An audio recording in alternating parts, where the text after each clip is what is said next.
ओम श्री सद्गुरुदेव भगवान की जय। तुलसीदास गोस्वामी तुलसीदास जी का भजन है। मन पचितई हैं अवसर बीते, मन पचितई हैं अवसर बीते।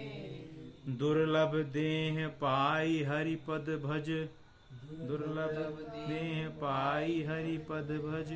कर्म वचन और हीते, मन वचन और हीते। मन पचितई हैं अवसर बीते, मन पचितई हैं अवसर बीते। सहस बाहु दश बदन आदि नृप, बचे न काल बलीते। सहस बाहु दश बदन आदि नृप, बचे न काल बलीते। मन पचितई हैं अवसर बीते, मन पचितई हैं अवसर बीते। हम करि धन धाम संवारे, अंत चले उठरीते। हम करि धन धाम संवारे, अंत चले उठरीते। मन पचितई हैं अवसर बीते, मन पचितई हैं अवसर बीते। सुत वनितादि जानि स्वार्थ रत, ना करुणेह सहीते। मन पचितई हैं अवसर बीते। अंतहु तो ही तजेंगे पावर, तू न तजे वहीं ते। मन पचितई हैं अवसर बीते। अब नाथ ही अनुराग जाग जड़, त्याग दुरासा जीते। मन पचितई हैं अवसर बीते। बुझे कि काम अगनि तुलसी, कहूँ विषय भोग बहु गीते। मन पचितई हैं अवसर बीते, मन पचितई हैं अवसर बीते। तो इस प्रकार से गोस्वामी तुलसीदास जी का वचन है। मन पचितई हैं अवसर बीते। पछताना मतलब पश्चाताप करना है ना जी। जो कार्य हमसे हो गया, हाँ। जो चला गया, उसके बारे में बैठ करके फिर पश्चाताप करने वाला। अरे बताइए इतना समय था, हमने ये सब काम नहीं किया, है ना। हाँ। पचितई हैं, पछतावा रह जाता है ना, हाँ। शोक रह जाता है मन में कि आओ इतना अच्छा समय मिला था, हमने वो नहीं किया, है ना। हाँ। अवसर, अवसर मतलब अवसर।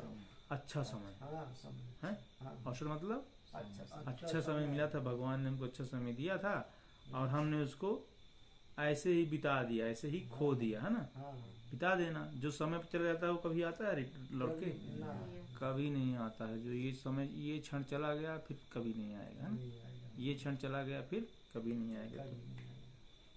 तो मन में फिर पछतावा रह जाता है कि मन पछताई हैं अवसर बीते। अगर हम सोचें कि अगर हम ना करें अभी कोई काम और बचा जाएगा तो फिर भविष्य में क्या होगा कि यार अगर हम कर लिए होते उस समय तो पूरा हो जाता, फिर इतने सारे और कार्य आ गए हैं, अब इनको कौन करेगा। तो फिर बोझ बढ़ जाता है सिर में, फिर टेंशन में हो जाएगा, फिर डिप्रेशन में हो जाएगा, फिर उल्टे पुल्टे काम करने लगता है ना। तो अगर पछतावा, अगर अवसर है हमारा जो कार्य करने का, उसको हम पूरा कर लेंगे तो फिर मन में पछतावा नहीं रह जाता। और सबसे बड़ा कार्य कौन है मनुष्य जन्म में? ठीक है, मनुष्य जन्म धारण करने का सबसे बड़ा कार्य क्या है, उसके बारे में आगे नीचे बता रहे हैं गोस्वामी तुलसीदास जी। दुर्लभ देह पाई हरि पद भज, बचन भज कर्म बचन और ही ते। ये दुर्लभ देह कैसी है? दुर्लभ मतलब बहुत भाग्य से मिलता है ना। हाँ हाँ जो सबको सुलभ नहीं है वो दुर्लभ है ना। हाँ सबके लिए अवेलेबल नहीं है तो वो दुर्लभ कहलाएगा। कैसे कहलाएगा? जो सबको सर्व सुलभ है उसको सुलभ बोलेंगे ना। और जो सुलभ नहीं है, जो मुश्किल से, कठिन से, बहुत कठिनाई से मिलता है, उसको क्या बोलते हैं? दुर्लभ। दुर्लभ देह पाई हरि पद भज। भगवान के पद को भजो, हाँ भगवान के पद चरणों का चिंतन करो। और कौन सा भगवान के हरि पद कौन है? भगवान के हरि पद है गुरु के पद। गुरु सदगुरु के ना, बंदो गुरु पद पदुम परागा। तो हरि के पद कैसे होते हैं? हरि के किसी भगवान का पद तो किसी ने देखा नहीं, देखा है क्या? किसी ने भगवान के चरण देखे हैं क्या? भगवान का स्वरूप कैसा होता है किसी ने देखा है क्या? भगवान कैसा दिखता है किसने देखा है क्या? भाई फोटो में तो किसी ने बना दिया होगा, कलाकार ने, किसी चित्रकार ने मूर्ति बना दी होगी, किसी मूर्तिकार ने मूर्ति बना दी होगी, लेकिन कैसा स्वरूप है वो जिसे बना दिया वैसे थोड़ी हो जाएगा है? तो गुरु का जो स्वरूप होता है ना, गुरु ब्रह्मा गुरु विष्णु गुरु देवो महेश्वर। गुरु साक्षात, गुरु ही ब्रह्मा है, गुरु ही विष्णु हरि है ना। और गुरु ही शंकर है, गुरु साक्षात परम ब्रह्म तस्मै श्री गुरुदेव नमः। तो ऐसे गुरु के चरणों का भजन करना चाहिए। गुरु पद भज कर्म वचन और हित। कर्म, कर्म मतलब जो हम कार्य करते हैं, सेवा है ना। कर्म, वचन जो हमारा जो है, जो हम बोलते हैं वाणी से, ठीक है ना। और ही मतलब, ये मतलब हृदय से, पूरी तरह से जी ना। कर्म वचन और ही थे, पूरी भावनाओं के साथ, कर्म से, वचन से और ही थे, अपने आप से जी सब कुछ भगवान के चरणों के भजन में है। न्यौछावर कर देना, सेवा के माध्यम से, सत्संग से। वचन मतलब अच्छे वचनों से, हमारे किसी के प्रति जो है कटु वचन न रहे, हमारे जो वचन निकले वो भगवान के भजन भक्ति से जो है परिपूर्ण हो, है ना। और हमारे अंदर वही भगवान रोम रोम में विराजमान हो, उनके चरणों की रज, गुरु भगवान के चरणों की रज हमारे अंदर रोम रोम में विराजमान हो। तो ये क्या कहलाएगा? कर्म वचन है और हित। ये है दुर्लभ देह पाई हरिपद भज, कर्म वचन है और हित है। अपने आप मन तो पछतावा फिर नहीं रहेगा अगर हम इस दुर्लभ देह को पा करके भगवान के गुरु के चरणों की अगर हम चिंतन करते हैं, उनके चरणों की वंदना करते हुए सेवा भजन जो भी कार्य कर रहे हैं वो हम सब कुछ करें, तो फिर मानव मन को पछतावा नहीं रहेगा, ठीक है ना। फिर आगे बोलते हैं कि उदाहरण देते हैं तुलसीदास जी, क्या बोलते हैं? सहस बाहु दश बदन आदि नृप बचे न काल बलीते। सहस बाहु नाम का एक जो है राजा हुआ, जो अपने इतिहास में आता है। सहस बाहु मतलब उसके इतना बलशाली था कि वो हजारों बाहु, हजारों हाथियों के बराबर, हजारों बल मनुष्यों के बराबर बलशाली हाथियों के बराबर उसकी ताकत थी। हजारों हाथ से कहते हैं सहस्र बाहु, मतलब बहुत सारे हाथ थे, इतना ताकतवर था वो। भले हाथ दो ही रहेंगे लेकिन उसके पास बहुत ताकत थी। तो वो 10 शीश के थे, रावण के थे। सहस्र बाहु 10 शीश आदि नृप, आदि बहुत सारे हुए। नृप मतलब मनुष्य, ऐसे हुए। बचे न काल बली थे, वो भी संसार में बचा नहीं है। वो लोग तो मैं बहुत बड़ा बलशाली हूँ। सहस्र बाहु इतना बलशाली था कि वो रावण को जो है अपने कांख में दबा करके और कई हजारों साल तक घूमता रहा यहाँ। इतना ताकतवर था रावण, बहुत ताकतवर था, लेकिन वो उससे भी ज्यादा ताकतवर, सहस्र बाहु से भी इतना बलशाली था। लेकिन क्या वो भी बचा क्या? वो भी नहीं बचा, मर गया, चला गया। वो भी, उसका भी अंत हो गया समय काल के कालखंड में उसका भी वो भी चला गया। तो इस प्रकार से कहते हैं तुलसीदास जी कि ये दुर्लभ देह पाए करके जिसने भगवान का भजन किया है वही वास्तव में जो है शाश्वत जीवन को कर पाया है। बाकी तो सब अहंकार की अग्नि में जो है दहत सकल संसार अतामे वाचय संत जन केवल शांति आधार। जिन्होंने अपने आप अंदर शांति को धारण किया और सद्गुणों को धारण किया, गुरु भगवान के बताए हुए वचनों पर चले, वो जो है पार हुए इससे। नहीं तो अहंकार सबको खा जाता है ना। अहंकार जिसका भी अहंकार है, पद का, पैसे का, शरीर का, किसी का भी मद रहे, वो सब खत्म हो जाता है कि नहीं, है ना। हाँ सृष्टि कितनी बड़ी है, इतनी विशाल सृष्टि है कि इसका ना आदि है ना अंत है। और उसमें धरती को पता है कितनी सी धरती है, बाल के हजारों भाग किए हैं, बाल के, अगर बाल के, तो उसमें जो हजारों भाग किए जाए उनमें भी एक भाग से भी छोटी, मतलब नैनो जिसको बोलते हैं ना, नैनो में जो है धरती का अस्तित्व ही नहीं है पूरी सृष्टि में देखा जाए, एकदम छोटा सा। लेकिन उसमें अगर मनुष्य का अस्तित्व देखा जाए तो और पता नहीं कितना बारीक है, कोई कुछ पता नहीं चलेगा कहाँ है। लेकिन अहंकार इतना रहता है कि मैं सब कुछ कर लूंगा, है ना, मैं इसको कर लूंगा, मेरे बराबर ऐसा कुछ नहीं। अहंकार इतना बड़ा होता है और अस्तित्व है कुछ नहीं, सब चकनाचूर हो जाएंगे, कोई जानेगा भी नहीं कोई हुआ था। लेकिन अगर जिसने हरिपद को भरा, भगवान के गुरु समर्पित किया, गुरु को समर्पित होकर के उसने अपने आप को सब कुछ जाना, अपने आप हम कौन है, तो उसको फिर दुनिया उसको पालन करती है, उसका अनुकरण करती है कि नहीं करती है, दुनिया उसके हिसाब से चलती है। तो सहस बाहु दस बदन आदि न बचे न काल। कितना भी अहंकारी हो, कितना भी उसको मद हो, मैं बहुत बड़ा पहलवान हूँ, बहुत बड़ा पैसे वाला हूँ, लेकिन वो सब कुछ यहीं धरा का धरा रह जाएगा, कुछ भी साथ नहीं जाने वाला। फिर कहते हैं हम करी धन धाम समारे, अंत चले उठे ही थे। अहंकार करता रहता है कि मैं ये, मैं वो ऐसा, लेकिन सब अंत में सब कुछ यहीं धरा रह जाता है और चला का बेरा आ जाता है कि नहीं।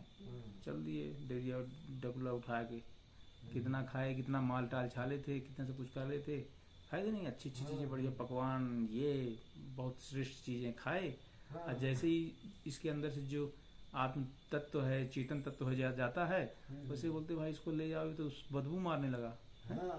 फिर तो बदबू ना मारना चाहिए यार, अच्छी चीज माल टाल छाने हो तो नहीं खाना चाहिए, लेकिन गंदी बदबू आ जाती है, क्योंकि ये नश्वर शरीर है, सड़क है ना, गंदगी से भरा हुआ शरीर है ना, तो भाई बदबू तो आएगी। उसमें जो चेतन तत्व है जिसको हमने नहीं जाना, वो जो है निकल जाता है, और ये मट्टी का जिसको हमने सही मान रखा था, वो उसमें बदबू आने लगती है। जो चेतन तत्व जिसको भजना चाहिए था, उसको हमने भजा नहीं, अहंकार के अग्नि में जो है यहाँ वहाँ जो है डोलते रहे कि हम ये, हम वो, हम बहुत बुद्धिमान हैं, हम बहुत खूबसूरत हैं, हम बहुत पैसे वाले हैं, हम बहुत, या कि हम बहुत गरीब हैं। दोनों तरह का अहंकार होता है ना, मैं बहुत गरीब हूँ, बहुत दीन हूँ, मुझे भगवान ने कुछ दिया नहीं, दोनों अहंकार होता है। तो सुत बन का जान स्वार्थ रत अन्ना करुणे सभी। तो सुत बन का मतलब घर परिवार, सुत मतलब लड़का बिटिया बच्चा बहनी, सुत बन का आदि परिवार जिसको बोलते, जिसको मैंने अपना माना कि ये मेरे बंधन है, ये मेरे नाना है, मेरे चाचा है, मेरे मामा है, ये मेरे मामी है, यही लोग मेरा करता धरते हैं, वो सब किसी के साथ नहीं जाने वाला। सुत वो जब कैसे, किससे जुड़े हुए हैं, स्वार्थ से जुड़े हुए। किससे जुड़े हुए हैं, स्वार्थ होगा तुम्हारा कुछ उनसे, ये बड़ा होकर मेरा ये करेगा, मेरा वो करेगा, मेरा जो है दुकान चलाएगा, कि मेरा ठेला चलाएगा, कि मेरा रिक्शा चलाएगा, कि मेरा धंधा का चालू करेगा, तो उनको स्वार्थ रहता है, ठीक है ना, कुछ ना कुछ स्वार्थ होगा, तब ही जो है तुमसे जुड़े हुए हैं। और जैसे स्वार्थ पूरा हुआ, अगर मर जाए, बहुत प्रेम करता है कोई है, तो मरने के बाद भी उसको भैया गले लगाए रख के बैठ रहो, तब जाने के बहुत प्रेम करते, मरने के बाद अरे निकालो सड़ जाएगा, गंधाने लगेगा, बदबू मारने लगेगा। इतना प्रेम था तो प्रेम करना चाहिए था उससे, है? वो तो नहीं करता। जैसे ही कुछ मनमानी करने लगे, बोले अरे भगाओ इसको, ये जो है मनमानी करता है, ये तो ऐसा करता है, वैसा करता है। जैसे काम ना किए वैसे ही लोग धुतकारने लगते हैं कि नहीं। स्वार्थ सब चीजें, सब जितने भी बंधन कहे गए हैं स्वार्थ के हैं। संत महात्मा लोग भी स्वार्थी होते हैं, होते कि नहीं होते? लेकिन वो किसके स्वार्थी रहते हैं? ताकि कोई आए अपने आत्म चिंतन को जो है करे, और अपने, उनका स्वार्थ कैसा है? परमार्थ का स्वार्थ कैसा है? संत महात्मा का स्वार्थ कैसा है? परमार्थ का स्वार्थ, कि ये सेवा करें, भजन करें, भगवान का चिंतन करें, ताकि अपने आप को जाने, जो हम परम हमारा परमात्मा जो बैठा हुआ है उसको जाने, ये स्वार्थ रहता है कि इनका, संत महात्माओं का, ठीक है ना। लेकिन संसारियों का स्वार्थ कैसा रहता है? शारीरिक स्वार्थ रहता है कि नहीं। हाँ, स्त्री चाहेगी कि मुझे जो है अच्छे से रखे, मेरा लालन पालन, मुझे टिकुली दिया, चूड़ी सब कुछ दे, और धोती होती दे, नहीं देगा तो क्या करेगा? फिर धुतकारेंगे कि भाई कैसा है ये, जो कुछ मेरा पोषण नहीं कर पा रहा, मुझको रख नहीं पा रहा है, कैसा पति है मेरा है। हाँ, लड़के बोलेंगे कैसा बाप है कि मुझे पढ़ा लिखा भी नहीं पा रहा है, हाँ, यही बोलते हैं ना। हाँ, बाप बोलेगा लड़के की कैसा लड़का है कि मेरी सेवा नहीं कर रहा है। हाँ, एक दूसरे के स्वार्थ से है ना। हाँ, बस। लेकिन संतों का स्वार्थ कहता है परमार्थी स्वार्थ रहता है कि अपने आप को जानो, भजन करो, भक्ति करो हाँ, और अपने आप को जानो। ये श्रेष्ठता, ये स्वार्थ जो है संतों का रहता है कि सबका भला हो, सब लोग अपना चिंतन करें, है ना। हाँ, तो स्वार्थी तो सभी हैं, एक परमार्थ का स्वार्थ है, एक शारीरिक संसारिक स्वार्थ के लिए रहते हैं, है ना। अंतों तो ही तजेंगे पावर, तू न तजे अवही। अंत में जो है जिनको तुम सुत बन का आदि मान रखे हो, हाँ, ये तुमको जो है तजना मतलब छोड़ देंगे, है ना। तुमको ले जाकर के उसमें जो जलाते हैं ना, हाँ, कंधे में ले जाएंगे अर्थी में, और तुमको तुरंत जला करके त्याग देंगे। 2-3 दिन रोएंगे, फिर बोलेंगे हो गया, बहुत अच्छा था, हाँ, ये कि बहुत बुरा था, यही तो बोलेंगे। हाँ, अब नाथ अनुराग जाग जड़, त्याग दुरासा जीते। इसलिए भगवान तुलसीदास जी कहते हैं कि हे ईश्वर, आप में मेरी आस्था हो, आप में मेरा अनुराग हो, आप में मेरा, आपके चरणों में मेरा प्रेम हो, ताकि ये जड़, ये संसार रूपी जो जड़ है, हाँ, जड़ कैसा है, जो जकड़ा हुआ है, उसको क्या बोलते हैं, जड़, है ना। हाँ, जो ये संसारिकता में जकड़ा हुआ है, संसारिक विषय भोगों में जकड़ा हुआ है, हाँ, मैं मेरेपन में जो जकड़ा हुआ है, ये सब चीजें मन जो है मुझसे छूट जाए, ये सब मेरा अंदर से त्याग हो जाए इनका, है ना। जीते जी है कैसे, दुरासा जीते जी, इन सब चीजों से मेरा त्याग हो जाए, मुझसे छूट जाए, मेरा जो बंधन लगा हुआ है संसारी की सब चीजें छूट जाए, है ना। बुझे कि क्यों, तुलसी जी कहते हैं क्योंकि बुझे कि काम अगन तुलसी का विषय भोग बहु घीते। क्योंकि जो अग्नि होती है, अगर उसमें तुम घी डालोगे तो क्या बुझेगी वो, और भभक जाएगी। ऐसे ही शरीर, ये जो इंद्रियां हैं, तुम चाहो कि मैं सब भोग कर लूंगा, भोग करने के बाद मुझको सब कुछ छूट जाएगा, तो कभी छूटेगा क्या। जितना तुम भोग करोगे उतना जो है और भभकेंगी इंद्रियां। हाँ, अभी मैंने रसगुल्ला खाया तो रसगुल्ला पूरा कमजोर था, एकदम चमचम वाला रसगुल्ला चाहिए, जो बंगाल में चमचम मिठाई मिलती है ना, वो सबसे श्रेष्ठ। चमचम वाली खा ली तो बोला ये चमचम वाली ठीक नहीं है, वो जो वो वाली मिठाई मिलती है तो और ज्यादा लोभ बढ़ता ही नहीं बढ़ता। एक जगह हमने देख ली आंखों से तो बोला और अच्छी जगह देख ली, एक खुशबू हमने किसी चीज की ले ली, बोले यार ये थोड़ी कमजोर थी, थोड़ी और श्रेष्ठ खुशबू चाहिए, हैं। अच्छा गाना सुने तो बोले और अच्छा गाना चाहिए, अच्छे कपड़े पहने, ये ब्रांड ठीक नहीं है, और अच्छा ब्रांड होना चाहिए। ये कि कोई हम इंद्रियों का भोग किए तो बोले ये भोग ठीक नहीं है, और श्रेष्ठता वाला भोग होना चाहिए एकदम से, है। तो इंद्रियों का भोग कभी भी पूरा नहीं होता है, तो पूरा किससे होगा, मात्र भगवान के चरणों में अनुराग करने से और त्याग के द्वारा, है ना। भगवान के चरणों में हमारा प्रेम हो और त्याग हो, संयम से जो है उससे हम अलग हो सकते हैं। नहीं तो भोग से जो है मन तो वहीं जाएगा ना, फिर बाद में पछताएगा बैठ कर कि अरे अच्छा होता कि वहां रुक जाते, नहीं तो उनकी जैसे जो है बोले कि हाँ तैयार हो जाओ, तो तुरंत सुबह जो है झोला झंडी लेके तैयार होना चालू कर दिया, बोले हाँ आप सही बोल रहे हैं, चले आना चाहिए हमको, है ना। तो अंत में पछतावा रहता है। अभी तो छोटे बालपन रहता है ना, जब ना, तो बालपन में क्या रहता है, बुद्धि छोटी होती है, मन छोटा होता है ना। तो जनता की बस खाने पीने हगने मुतने इसमें ही सीमित रहता है। अभी वो व्यापक उसकी मन बड़ा नहीं हुआ ना, जैसे उसकी अवस्था बड़ी होगी तो मन बड़ा होगा, तो उस समय पछतावा होगा कि यार अच्छा होता कि वहाँ जो है भजन ध्यान करते सेवा करते हैं तो बढ़िया था, सब कुछ कोई टेंशन नहीं थी। जब टेंशन मानसिक तनाव बढ़ता है ना तो फिर लगता है कि यार सब छूट जाए, लेकिन तब बंधन बन जाता है, फिर जो है ना, फिर अंडे बच्चे पैदा हो जाते हैं ना, फिर उनका मुंह का बंधन बन जाता है हमारा, फिर जो है बस जिंदगी भर रोते रहते हैं कि यार ठीक है क्या करें, ये हो गया फिर वो हो गया फिर ऐसा हो गया है, फिर काल ही कर्म ही ईश्वर मिथ्या दोष लगाए, फिर क्या हो गया, मन पछता ही है अवसर बीते, फिर अवसर चला जाता है, समय बीत जाता है, तो फिर क्या रह जाता है, पछतावा। क्या रह जाता है, तो इसलिए भाई पछतावा अगर नहीं करना है तो तुलसीदास जी भजन के माध्यम से बहुत ही अच्छा सब कुछ बता दिए साफ साफ। पूरा भजन जो है ये पूरा सार है पूरे वेद पुराण शास्त्रों का, सब चीजों का, है ना। तो इसमें कहते हैं अगर तुमने अहंकार किया, मैं किया, और जिनको तुम अपना मान रहे हो वो भी जो है तुमको जो है अंत में जो तुमको बस यहाँ से ले जाकर के अर्थी उठा करके अमरघटा तक जला आएंगे, बस हो गए। बस। इतने ही साथी हैं तुम्हारे शरीर को, जो जिसने तुम्हें अपना अपना मान रखा था कि मैं, क्योंकि आत्मा तो बंधन से मुक्त है ना। हाँ, आत्मा तो परमा ईश्वर का अंश है। हाँ, ये शरीर ने बंधन मान रखा है कि ये मेरा संबंधी है, शरीर के संबंधी है ना सब, हाँ, हैं? हाँ, शरीर के संबंधी ने मान रखा कि मेरे माता पिता, बहन भाई, पत्नी पति, ये सब के शरीर के संबंध है। क्या आत्मा का संबंध तो केवल परमात्मा से है, ईश्वर से है, हमारे गुरु तत्व से है, गुरु के चरणों से है ना। और जिसको जो सही है उसको हम भसते नहीं है, जो नकली है उसके लिए झोला झंडी तैयार रखते हैं कि बस चल दो पट्ट से। है अब तुम झोला झंडी तैयार रखोगे, वो भी तैयार बैठे हुए हैं, चलो बेटा जब निपटोगे तो हम भी तुमको उठा करके तुरंत जो है मरकटा हम जला आएंगे। तो सब तैयार बैठे हुए हैं, जिसको मैं बहुत भारी बना हुआ कि हाँ मेरे नाना जी, मेरी नानी जी, मेरी ये जी, मेरी वो जी, सब जो है बैठे हुए हैं। बस वो है कि ना आएगा तो फिर सुटाई करेंगे, ना काम करेगा, ना सेवा करेगा घर में, ना झाड़ू पोछा लगाएगा, फिर रगड़ देंगे, बस हो गया। अब वो जो है मूर्खान जो है अपने आप को बहुत श्रेष्ठ मानते हैं, अरे हम चले आएंगे ठीक है, ऐसा होता है, समझे कि नहीं।